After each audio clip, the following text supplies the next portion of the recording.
Alright, so welcome back everybody. So for this video, I'm going to show you guys how to play The Wolves by Pandasaurus Games. Okay, so The Wolves. This game is an area control game, okay? And so you're going to want to try to get as many wolves, pack wolves, alpha wolves, dens, and lairs into the different regions so when scoring happens, you'll have vast control of the area to score points, the most points. So there are various actions in this game, and the actions are going to revolve around these terrain tiles here, okay? And what's going to happen is, let's say you're allowed 2 actions per turn.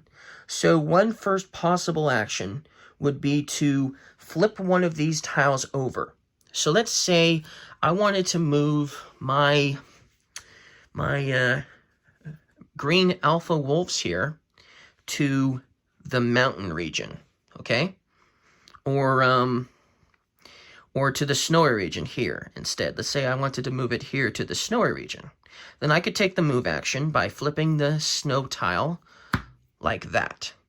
And then this player board here tells me how many spaces, how many wolves can move, that can move per action.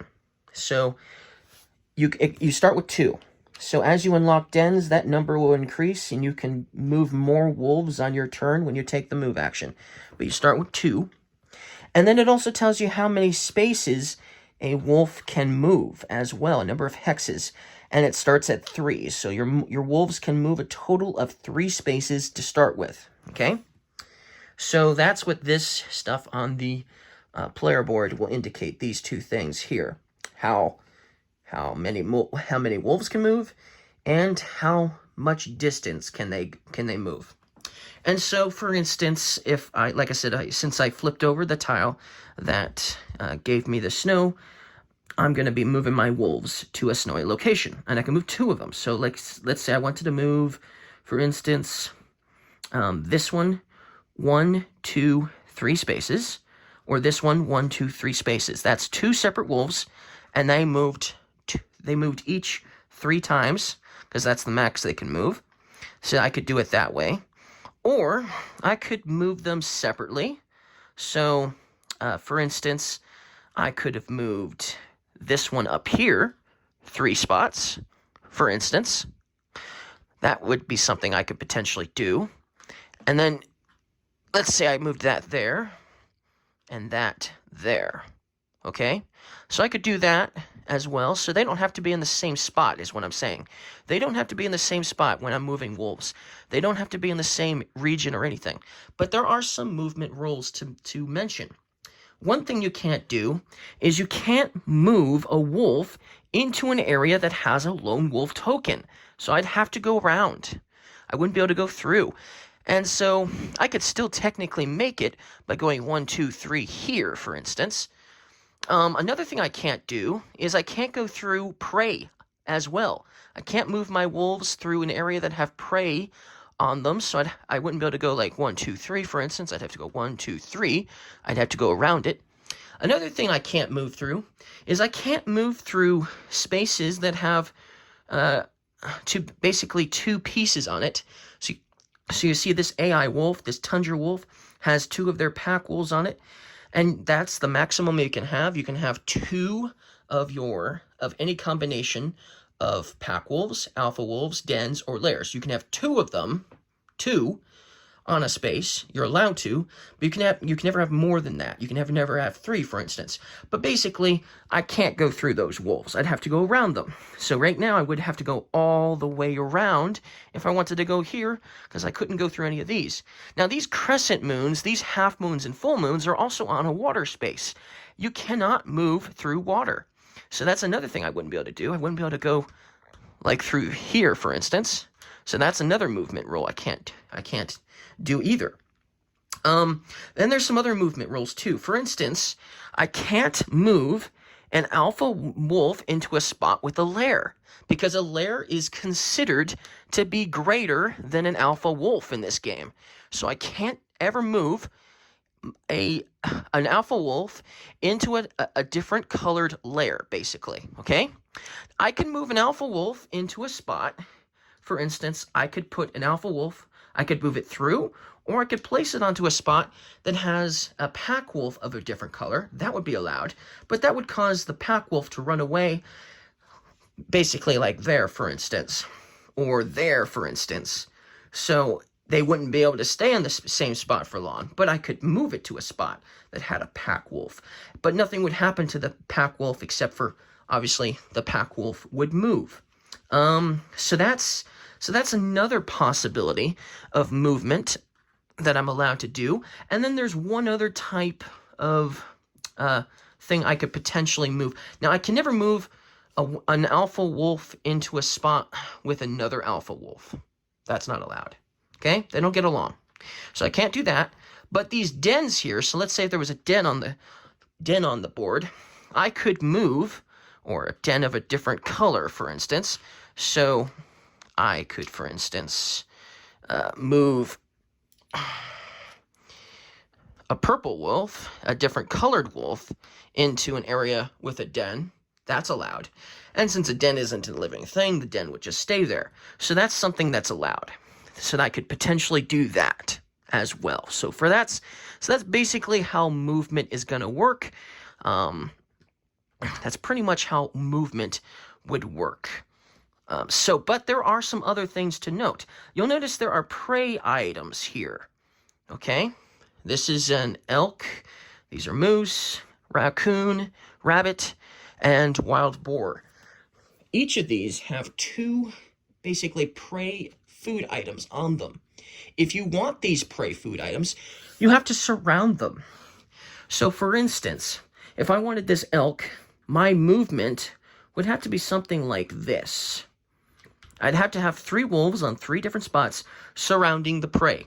Once that happens, I automatically get the prey, and I get to put it onto my player board. Now, in a 2-player game, you don't get any rewards for filling your hunting prey board on your player board, except victory points at the end of game. So, at the end of the game, I would score 2 victory points for having just 1 prey item. But if I could get all 5, I'd get 20 points. Now, another thing to note is you can never hunt the same prey twice. So if I get this elk, I can never go after this elk again, which means I'd have to put a different prey item in each of the other 4 slots to make 20 points, okay? So that's how that's going to work as far as movement is concerned. So that's one of the actions that you can take is movement, okay? Now, a second action you can take, and this is where it gets interesting with the terrain tiles. A second action you can take is howl. You can howl. When you perform a howl, you have to flip over 2 terrain tiles of the same type, okay? And what that's going to do is it's going to allow you to howl at a lone wolf token. So, for instance, this alpha wolf is right next to this lone wolf here, and this lone wolf is in a forest. So if I was going to howl at that lone wolf, I'd also have to be flipping over the tiles of the same type, terrain type as well, which I happen to have, so that works out. So if I was to do that as an action, I would flip these over, and the one you start with on the right is always going to be the same terrain type, but all of these are going to change. And then, because I'm within howl range, so this is howl range here on my player board, okay? And you have a howl range and dominant range of 2 spaces, so up to 2 spaces. So as long as that lone wolf is within 2 spaces, which it is, I would be able to turn this lone wolf into a new wolf. So this is the main way you're going to get wolves, is by howling, okay? That's the main way you're going to get wolves, is by howling. It's the easiest way to do it. And it'll just be whatever happens to be next in this section here. You'll notice that 2 of these pack wolves are actually not pack wolves. they are alpha wolves. So that's the other way you're going to get more alpha wolves, is by doing this. Eventually you'll get a new alpha wolf to your pack. So that's another way you're going to get alpha wolves, is by, you know, tracking down these lone wolves. And there's 2 of these lone wolves per terrain tile here. Terrain region, okay? Per region. And then this lone wolf token would go up here onto the Moonlight board, and we'd be 1 step closer to the next scoring phase. So that's one of the actions you can take, is Howl. And it takes 2 of the same terrain type, like I said, and it has to be with an alpha wolf, okay? So the alpha wolf has to be within 2 spaces, so these can't howl. It's just the alpha wolves that can howl, and it has to be within at least 2 spaces to start the game off. If you want to make that easier to do, you're going to want to definitely build a den for howl range to increase your howl range. So how do you build a den? Well, once again, you need to flip over 2 terrain tiles, okay? So for instance, if I wanted to take the den action, I'd have to flip these 2 over, because they're the same terrain type, okay? Or I'd have to flip over the 2 deserts. So let's say I flipped over the 2 deserts. I could do that, for instance, and then I could place a lair of my choice from these 3 locations: pack spread, wolf speed, or howl range. So let's take one from pack spread, and I could place it on the same space if it's the same terrain that I flipped over, which it isn't, or on an adjacent space of my alpha wolf. And I flipped over 2 desert tiles, so that means I could put a den right here. Now, the reason why you might want to put a den next to a moon is if you ever want to turn a den into a lair, you must have a den adjacent to a water space. And each of the moon tiles or tokens cover a water space. So that's what you're going to want to do. It's a little bit different if you're playing a 3 or 4 or 5 player game. There's more water accessible in the game. But when you play a 2-player game, the only water is the ones being covered by the moons. So if I want to build lairs, yes, I'm going to need to build my dens adjacent to moons, for instance. Then, as an action, I can also, once again, turn a den into a lair. Now, it has to also be the same terrain type, so I would still have to have this available, and then I could, if this was the equation, I could turn these tiles over, and then I could turn the den into a lair, which goes there. Now, whenever you play a den, a couple of things are going to happen. One thing, you're going to access one of these terrain tokens. And you might want to use these to use Dominate at some point in the game.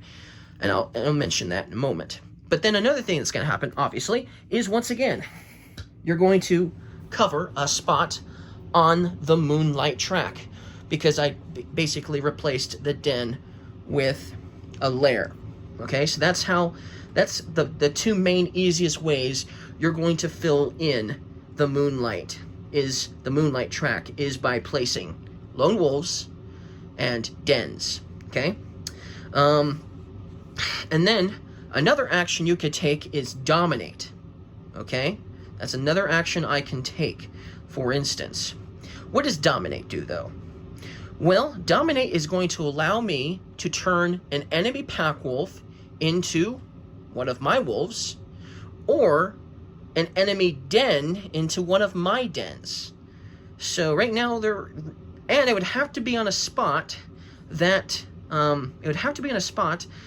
is matching the same terrain tile that I'm flipping over, because I'd have to flip over 3 terrain tiles. Now look, there isn't 3 available right now, but for instance, there can be. For instance, there are 3 forest terrain tiles I have access to. Okay, so that's a possibility, but that's the only terrain that I have 3 tiles for, and the chances of my enemy being on a forest terrain that either has a den or a pack wolf is not likely. So you're going to want to use your terrain tokens. That's what these are good for. If, for instance, my opponent let's say I had a lone wolf right over here. Okay, that's within 2 spaces for dominate. And my enemy didn't have his alpha wolf there, he had it there. Okay? And let's say this was my equation. I have 2 mountain terrain tiles face up. I could spend this terrain token, if I had it, and then flip these 2 over to make it 3, and then I could dominate this pack wolf, turning it into one of my wolves. Whether it's a pack wolf or alpha wolf, doesn't matter. It's just whatever's next in this area here. And then this wolf would also go to the moonlight track. Okay? I could also do that with a den. So if my enemy had a den, I could dominate his den, turning his den into my den. So that's another thing I could do. So that's another way of getting your dens out, is by transferring your opponent's dens into your dens as well. But you can't turn your opponent's lairs into your lairs, okay? And you can never turn your opponent's alpha wolves into, obviously, yours either. So that's something that's not allowed either. But yes, that's basically how you're going to play the game as far as actions are concerned. Now, let's talk about scoring purposes. So, let's do a demonstration here. So here we have a crescent moon, and we have 2 alpha packs. Actually, let's do this one, because there's a lair involved. So, let's say I have, for instance, something like this.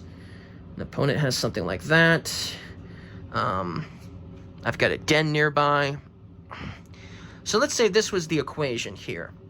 You would score, right now, the Tundra Wolf, the AI Wolf, gets 3 points because they have a lair in this region, okay? And they have a lair. So in order to beat that, I'd have to have at least 3 points. So right now, this den only counts as 1 point, and this alpha wolf and this pack wolf that are here only count as 1 point each. So I'm already at 3, while my opponent would only have 1 point. So I would tie for control of the region with the AI wolf. Now, if there's ever a tie, then it's the player who has the most alpha wolves that break the tie. So, for instance, because I have an alpha wolf, even though I tied with the Tundra Wolf, as in the AI Wolf, I would win the tie. Then I'd get to take this crescent moon and keep it as 4 victory points for the end of game. That's how I'm going to get that. You'll notice there's another moon underneath it. Some of these are double layered. So that means there's going to be another scoring in this region for the half moon as well. So that means you're going to want to stick around in that area, so that way you can get more victory points over there as well. But then let's say there's a tie on alpha wolves too. So let's say you're tied. Okay, let's say you're tied as well. Let's say we've got something like this. For instance, this is all one giant tie here, right? It's 3, 3, and 3 here. Okay, so let me zoom in. So you notice we got 3, and 3, and 3. But we also have 2 alpha wolves here and here. So that means, once again, we can't break the tie that way. Then what's going to happen is you're going to share the lower number. So we're each going to get 2 points instead. That's what would happen, okay? No one would get the higher number if there was still a tie with alpha wolves in the equation. So that's how you're going to get victory points when crescent moon is scored, when half moon is scored, and when full moon is scored. You're going to get victory points based on how much control you have over the region, and lairs count as 3, so you might want to get a lair at some point. But remember, lairs can only be built next to a water space, hence the water space. So you're going to want to build your lair adjacent to a water space, for sure. Obviously, other areas are going to be harder to control because this one's got 3, 4, 5 points, and it's got 2 alpha wolves on it as well. So that's harder to beat, obviously. But then there are other ways you're going to score points. So at the end of the game, if you fill up your hunting prey track, you're going to score points based on the largest amount. So you're not going to add these numbers together. What you're going to do is you're just going to get the highest number that you have unlocked. So if I had prey all the way up to 14, for instance, because I had prey on these spots as well, I'd get 14 points. I wouldn't get these points, I'd just get the 14. Now, as you unlock more wolves, you'll score points as well. If you unlock all of your wolves, you could score a total of 12 points, for instance. If you end up playing with all of your lairs, you're going to score 20 points for that. And if you ever completely if you ever completely take out the dens out of one of these 3 locations, you're going to score 5 points at most, maybe 2 if you remove 4 of the 5 dens. Now, whenever you play your 3rd den from an area, you're going to get this token here, which is a bonus action token, which you can use at any time to take 3 actions on the same turn. So that's what you're going to get when you get 3 placed out. You're going to get this, okay? And then if you ever get 5, you'll get another terrain token that way as well. So that's how you're going to get these. Again, you'll get them from the lairs, and you'll get them by playing all 5 of your dens, okay? And that's pretty much how you play the wolves. That's pretty much everything you need to know in order to play the game. So thank you guys for watching this video. Hopefully that helps you guys understand how to play this game. If you guys liked my video, don't forget to leave me a like, and I'll see you guys again next time. Bye.